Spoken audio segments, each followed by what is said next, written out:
For 3 or 4 months, nobody could figure out why I had lost my hearing.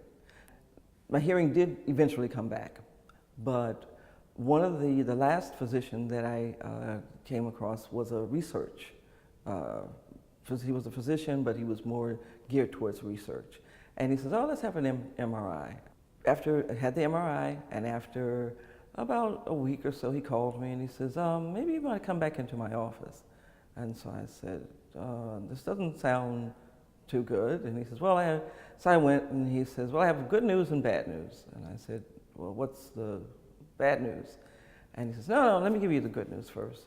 You have your hearing back 100%. And I said, what's the bad news? And he says, you have a brain tumor. A brain tumor. And he says, yes, it's very, very small. It's a pituitary adenoma. And he drew a picture, and I actually still have the piece of paper where he showed me it's resting right on my optic chiasm, and about the size of a pea. I am a 16-year brain tumor survivor.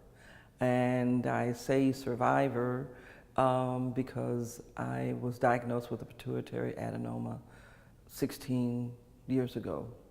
So I feel very fortunate that even though I do have a brain tumor, that I have the kind that every yearly MRIs is what takes care of me for, for the time being.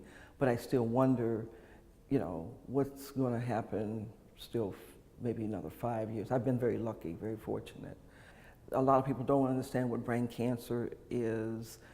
Any type of research to find a cure needs to be done. It needs to be just assisted in any way that you can, especially for those of us who have the disease, condition, syndrome, whatever you want to call it. A lot of people don't. It's how you label things also. Whatever organizations that are out there that are aggressively doing research, furthering the research into a cure, I support it wholeheartedly.